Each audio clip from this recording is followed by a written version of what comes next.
Good morning. It is time to go through my morning keto day routine. Less about food, more about what do I do when I get up, when I start my day? How do I orient my workout? How do I orient my coffee? What do I do? What is my general morning routine?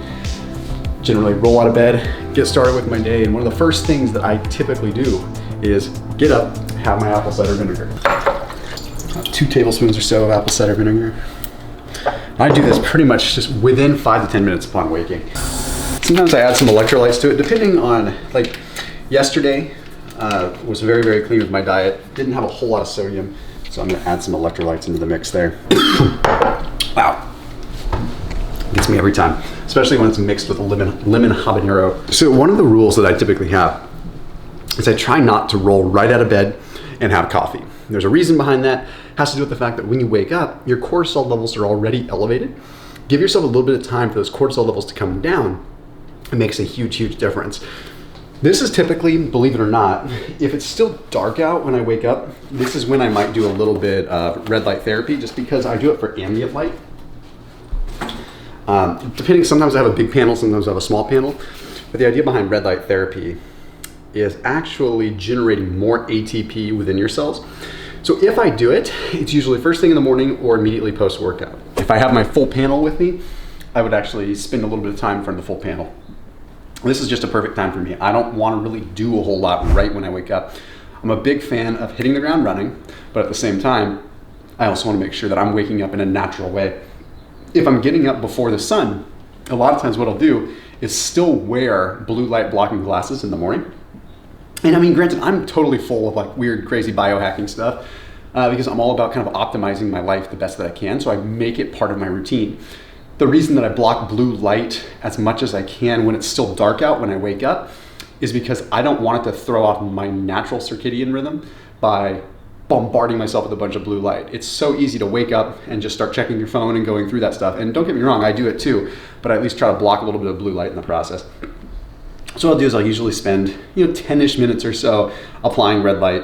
And again, you might think it's crazy, but the science is pretty awesome. In fact, the 49ers are literally using red light therapy as part of their recovery modality. So don't think that I'm too insane when I do weird stuff like light manipulation. Anyhow, so I'm gonna get ready to have a workout. Now here's the thing, I don't have a whole lot of flexibility with what I can do with my workout today. I don't have a gym with me, so I'm gonna kind of show you what I would typically do in just a really quick fashion if I'm still trying to stimulate the maximum amount of what is called lactate to really get what is called brain-derived neurotrophic factor, to get that kind of mental edge. Okay, but before I do that, I do wanna have some coffee, and I have a little bit of a fun way of doing this. So in this case, I use some Jock coffee just because I like it, because it's clean and easy. Okay, I usually just add like a tablespoon. This is really cool about this stuff. There we go. Basically just made myself an easy cold brew. I'm just gonna sip on that for a little bit. You might be wondering, okay, you're doing keto, but like, are you gonna have bulletproof coffee? Are you gonna do any of that stuff? I am a fan of having like keto coffee or a high-fat coffee, but I'm gonna work out. I wanna remain fasted, and that black coffee is not breaking my fast, so I'm totally good to go there. Here's what I'm gonna do. So if I'm going to go and grab a workout, I do like to get my head on straight. Okay, so what I'll do, in this case, I'm a big fan of binaural beats. Now, again, you might be thinking, this seems like a hell of a routine, but at the end of the day, it's very easy, it's ingrained in my mind, and I'm all about life optimization. So what I'm gonna do is I'm going to turn on what are called binaural beats. Binaural beats are where you have different frequencies coming in to each side of to each ear, right? So if I have, let's just hypothetically say, 100 hertz coming into my left ear and 150 hertz coming into the right ear, it creates a net sort of delta of 50 hertz between both ears, which kind of balances the brain in different brain wavelengths. You kind of hear what that sounds like. Now you have to be wearing headphones for that to work because you have 2 different frequencies going.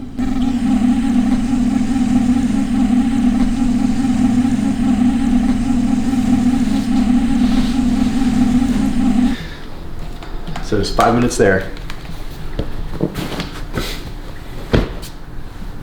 Now I feel like my body is at least getting in the groove, possibly ready to grab a little workout in. But I'm a big fan of doing things that suck in the morning. It sets a pace for the day, right? And we don't do enough things that build resiliency. I'm all about hormesis. I'm all about saunas. I'm about ice baths. I'm about training hard. I'm about putting your body into somewhat of an energy crisis. So your body has no choice but to get stronger. Anyhow, let's move on. So if I'm working out and I'm sweating, I definitely will make sure that I'm replenishing the electrolytes the best that I can. Cool thing is, through Thrive Market, which I'll mention a few times on this, which I don't have any in this box, but you can get Element through Thrive Market as well. Element is an electrolyte that I love. There's a couple grams of cacao powder in it, which is cool. Does it technically break a fast? I mean, I guess it has a couple calories, but I think that the flavonoids that I get from this particular one, it's all good. Let me show you a little bit of BFR training and how this works. BFR training is where you are restricting blood flow. You're allowing what's called arterial blood flow, but you're restricting what's called the venous return. So what happens is, by constricting a portion of my body, I'm allowing blood to flow to a limb, but then it restricts and doesn't allow the blood to flow back as much. This may sound crazy, and it kind of is, but when you look at the science behind it, it has to do with what is called lactate. So you are allowing yourself to get more of a burn this way, which allows me to get more out of my workout if I don't have access to a lot of gym equipment. This has been really great during all the quarantines and everything like that, because it's given me the opportunity to be able to work out at home with minimal equipment. I'm a big fan of training this way.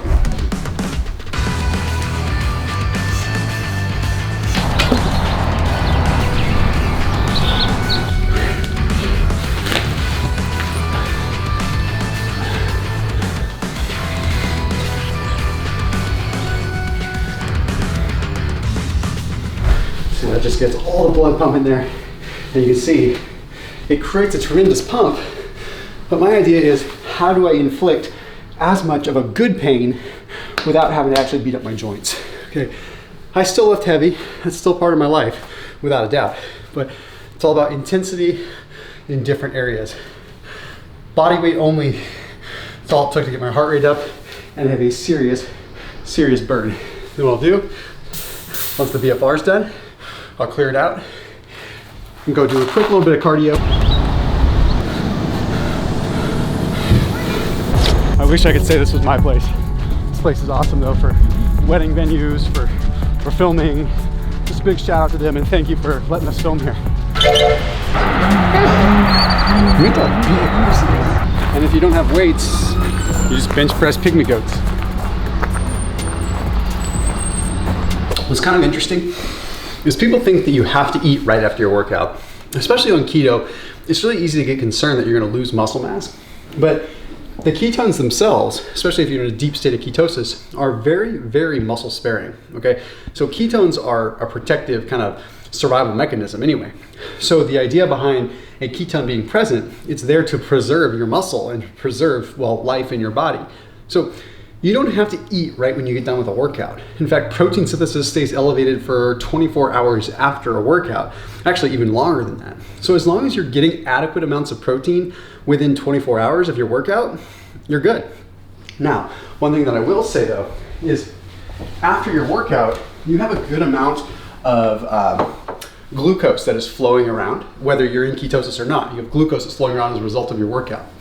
If you allocate some of your coffee to be consumed after your workout, it can actually increase the rate of a glycogen uptake. So you can take up carbohydrates in your bloodstream and put them back into your muscles a little bit easier, meaning you're going to recover a little bit faster. So there's a lot of evidence behind caffeine after a workout as well.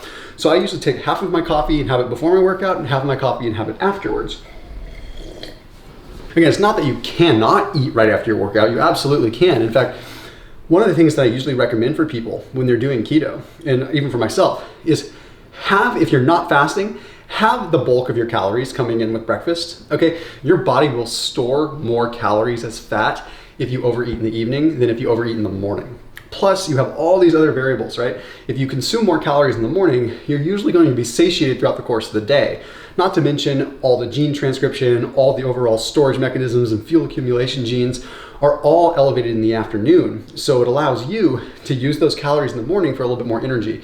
Plus, the last thing you want is in the evening time to be hungry when you're mentally fatigued. That's when you make bad decisions. Like, I'm energized right after my workout. It's a perfect time for me to make something that, well, works well. Okay, so I'm going to cook up a little bit of a post-workout meal. Okay, I'm gonna do this case, four eggs. Let's do 3 eggs here. Actually 4. And then I've got my Thrive Market box, which has microwave. This just showed up yesterday. So this is the hardest part. Is Thrive Market has so many good keto goodies. I got pork rinds. Oh my gosh, more pork rinds. Ooh, this stuff's awesome. This is cool. This is duck fat as cooking oil. So if you're doing carnivore or if you're really keeping it clean, don't want any of the plant oils, that's really cool. Here's something I can use. Primal Kitchen avocado oil. By the way, it is Keto Week, time of filming this at Thrive Market. So if you use a link down below, there are like 200 keto items that are on sale right now through Thrive Market. It's an online membership-based grocery store. So like all of my pantry staples, like look at this stuff, take a look at it. All the kinds of things that I eat, like my bone broth, my more bone broth soup. I've got like pesto mayonnaise, like all kinds of good, health-oriented, oh my chomps, I love these, right? So all you can get through Thrive Market, it gets delivered to your doorstep. It's an online membership-based grocery store. But the cool thing is I've partnered up with them, so I have my specific shopping lists and things that I recommend that I put out to my YouTube subscribers. That way they say, hey, if you wanna go to Thrive Market and get the kinds of things that I get, you can do that. You can just be like, hey, where's Thomas's shopping list? So anyway, there's a special link down below. Big thank you to Thrive Market for the continued support over the last few years on this channel. Please, please, please do check them out because this Keto Week is not gonna last forever, so it's definitely worth checking out down below in the description. So I've got what I need from there. I'm gonna use this avocado oil spray. When you have fresh eggs, look how dense that orange color is. Okay, so I have some goat cheese, lox, some spinach. That's too hot. Eggs should not make that sizzle. But I'm not a cook, so let's just move on. You've probably heard me talk about goat cheese before. If you're doing keto, Trader Joe's has this really awesome sliced goat cheese, or you can just do regular goat cheese. I'm just gonna crumble it in there. Here's a fun fact. So omega-3s from like fish oil and from salmon and stuff like that, they stimulate what is called the phosphorylation of P70S6K, which means it activates mTOR. What that simply means in human terms is that after a workout, it stimulates protein synthesis. So omega-3s will literally help you out with recovery. And then I'm adding a little bit of spinach to this. Spinach, I do not recommend having raw. Okay, let me say that again. Do not have spinach raw. It is very high in oxalates. So a lot of the minerals that I'm getting from this food would ultimately be ruined because the chelation aspect from the oxalates in spinach. However, just cooking the spinach, like in this fashion, will actually make it so that the oxalates break down. And believe it or not, you don't have to cook it for very long. Let me add a little bit more avocado oil so the spinach will kind of wilt the way that I want it to. Some olives. Got these on Thrive Market too. Nice, hefty Mediterranean style breakfast here. And Primal Kitchen, again, also get this on Thrive. Does have organic unsweetened ketchup, which is pretty cool. It's just tomato concentrate. There's no sugar added to it or anything. So if you wanted to add some ketchup to your eggs, you can totally do that. Put a dash of it there. Omega-3s, some antioxidants, some more healthy fats coming from the olives. Everything I need to start creating ketones at a high rate. Usually right now, with my post-workout meal, I'll take a little bit of magnesium. I'll kind of switch it up depending on what the day is, of course. And I also take some Verso nicotinamide mononucleotide. I'm a fan of, for those of you that are into the biochemistry side, I am much more of a fan of NMN versus NR, nicotinamide riboside, because NMN is a little bit more, well, it's one step closer to the conversion process that we need. Anyway, if you know, you know. And then I'm gonna show you how I make my keto coffee. We'll do that in a minute. So one of the things I've talked about is recovery modalities, right? I personally feel the best way to recover is with either red light therapy or with a sauna, like post-workout, lymphatic drainage, a little bit more of an adrenaline response. I don't have a sauna here, excuse me. I do have one at home at my own house, but what I do have here is something that's a little bit interesting, and I wouldn't consider it the best post-workout because, again, well, I'll explain why in a minute, but let's rock.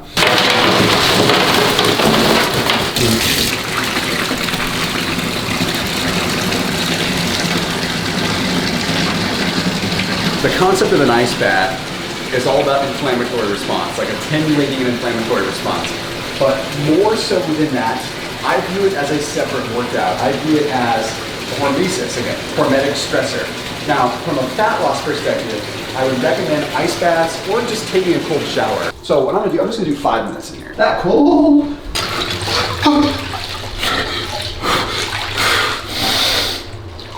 Just keep looking at that sign, Tommy D. Just keep looking at that sign. Did I set that timer? Did I press it? Yes. And the trick is be present. This is what it feels like right now. Not in 10 seconds, not in 20 seconds. This is what it feels like right this moment.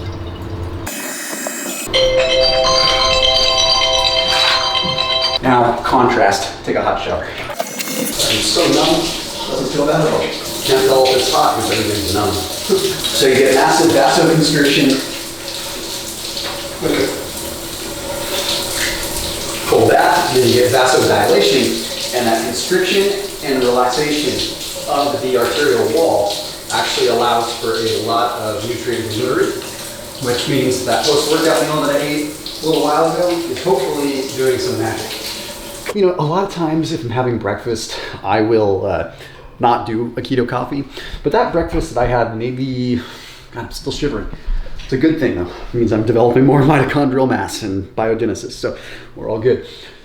That's maybe 300 or 400 calories. I'd probably like to get up to like 700 or 800 for my breakfast. That way, you know, maybe I'll have another like 700 or 800 with lunch and then start kind of tapering it down a little bit more. So that's just me. So let me show you how I do that and throw this towel back. I still have some of my coffee left over. Go ahead and do this. Say what you want about a microwave, it's all good. I'm just warming this up.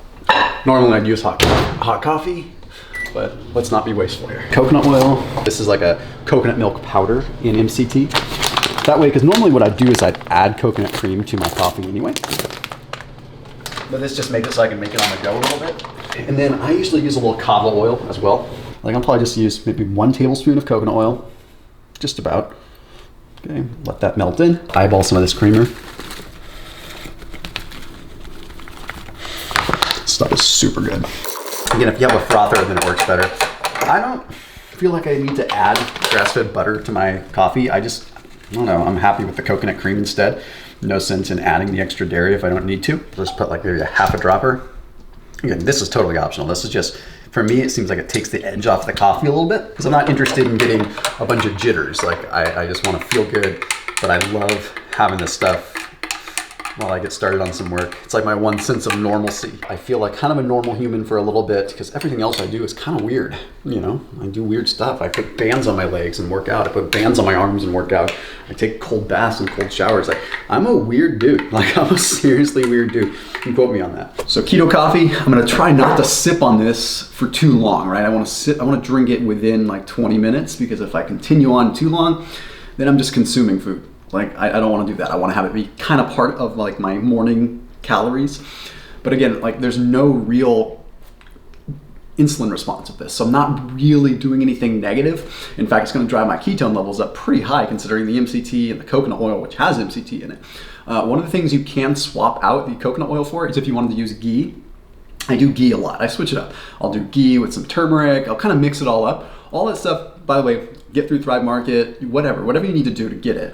I just usually do it that way because it's easy, but that's just me. So anyway, sip on this, you're gonna find you get a lot more out of the caffeine, like you feel like your brain is lit up. But additionally, in my opinion, adding like kava to it, I use True Kava brand. Adding kava to it just kind of helps me stay calm and focused. Anyhow, I gotta get a little bit of work done. Then the kiddo's gonna come by and we are going to go hang out with some animals. Okay, it's kind of gross in here. All right. That's all right. We got food. You like gross. Of course, it's the one day I'm not wearing my boots. Hold your hand out. Yay! But it was all. Yeah. Because like we usually. Look at his big old feet too.